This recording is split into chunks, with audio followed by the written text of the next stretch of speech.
How strange that all three should be involved with 1-goal wins, all from the penalty spot. Yeah, I mean, penalties are a big part of our game nowadays. I think they've increased in popularity, of course, over the years. Handball, I think, has become more of a regular occurrence, and of course VAR spotting things that maybe we wouldn't have spotted in the past. So they are an important part. We saw last season, of course, Jorginho was top scorer for Chelsea just from penalties.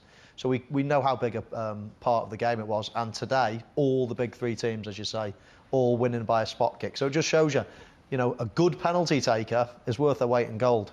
Some more contentious than others, the awarding of them today across the three games. Yeah, especially the Man City one, but nevertheless they get the run of the green, which they didn't normally get, especially with VAR. It seems to have gone in their favour today, and still to step up and take the penalty the way Raheem did was fantastic to see. And the bottom line is all three have got over the line again, and all won on the same day.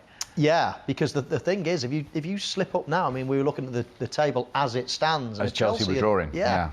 And all of a sudden, they're out of touch. Even a win doesn't get them to the top of the league. So, and you don't want to do that when you're playing against or competing against two other top teams. So it's cat and mouse at the moment, and it's going to be like that, right the way through. I'm sure this title running is going to go to right the way through to May, and nobody wants to give an inch at this point, especially with Christmas coming, games coming thick and fast. Particularly for Chelsea after the run they've been on, because at one stage they were on course to drop 9 points from the last 18 there till that late penalty. And well, yeah, I think especially the way Leeds came out in that game, that they pressed as we know Leeds do, and they was winning their one-on-one duels and creating problems for Chelsea. But that result was a massive one for them. But there's still a long way to go, and I still see a lot of difficult challenges and games coming up where the likes of the top three can and possibly will drop points somewhere. Yeah, no room to slip up at the moment. And you know what? A couple of the teams didn't play to their best today. Certainly Manchester City was our early game. They weren't at their best. And then Liverpool, I've seen them play a lot better. Full credit to Aston Villa in that game. And Wolves, for that matter. They made it difficult. But all three teams, you'd say, not at the firing best, but all got over the line. Let's have a look at the big incident at Anfield then. And unlike the Etihad, no real debate here. No, I don't think there was a debate at all. Mo Salah takes his touch and almost in one movement goes straight at Tyrone Mings, gets in front of him.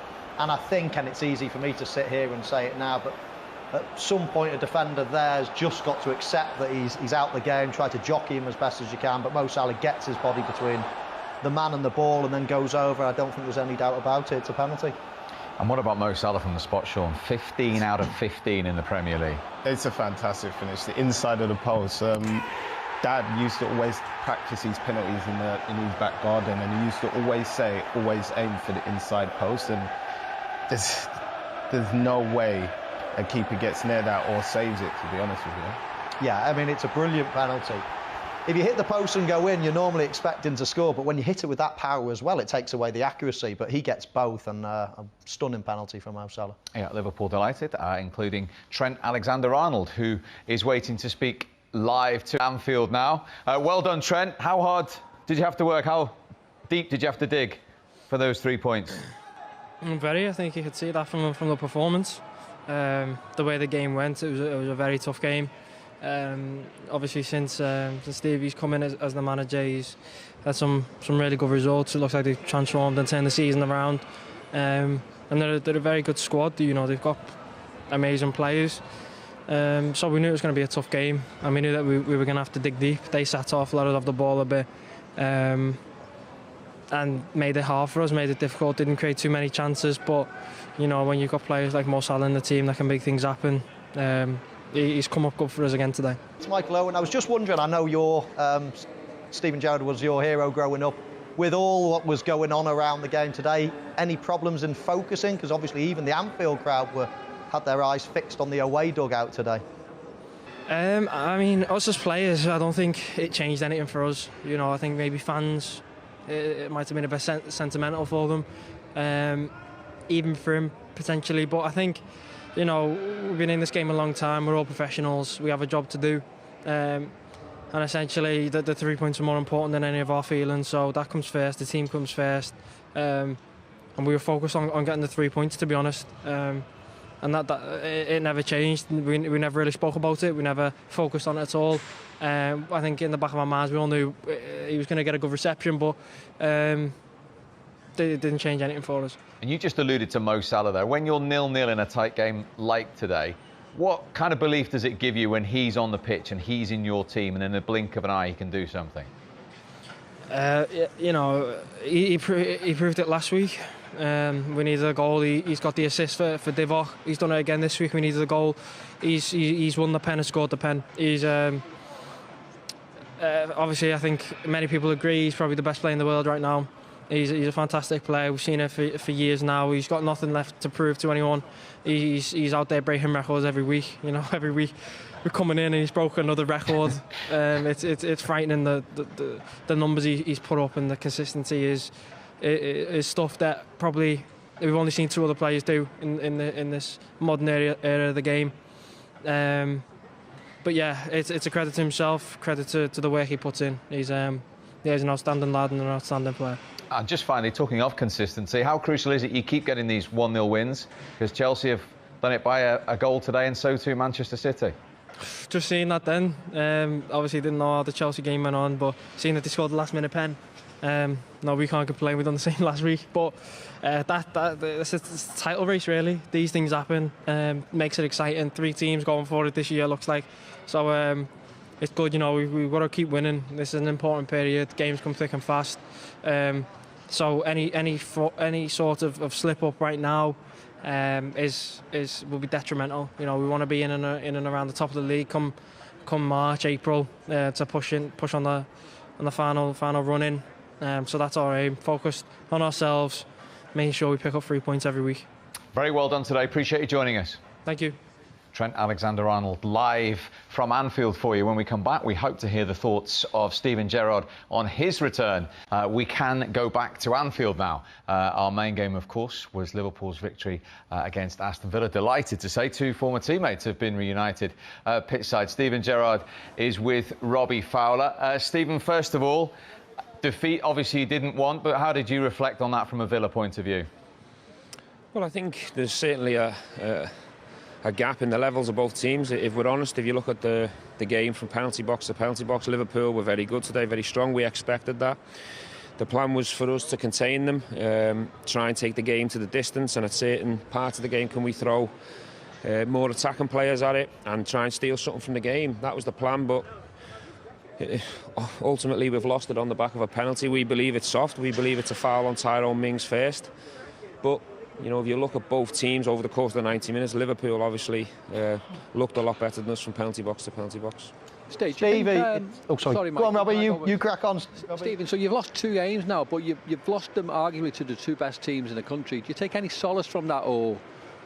No, listen, we analyse both games and we try and take the positives from it. We respect the fact that they're operating on a different level than us at the moment. That's the level we'll try and strive for on the journey, if we get the chance to do that. You know, we took it to the latter stages today. That was the plan, to try and make Liverpool nervous. We knew that they couldn't afford to drop anything today. So the plan was to get through the first 30. We did that. We defended our box well. The players applied themselves really well.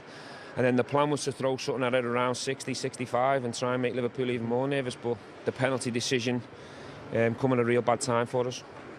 Stevie, it's Mo. I was just wondering, we've all gone back to Anfield in different guises. I must admit, I hated going back to play against Liverpool. What were your emotions like going back today? And yeah, how did you feel about taking a team to your home?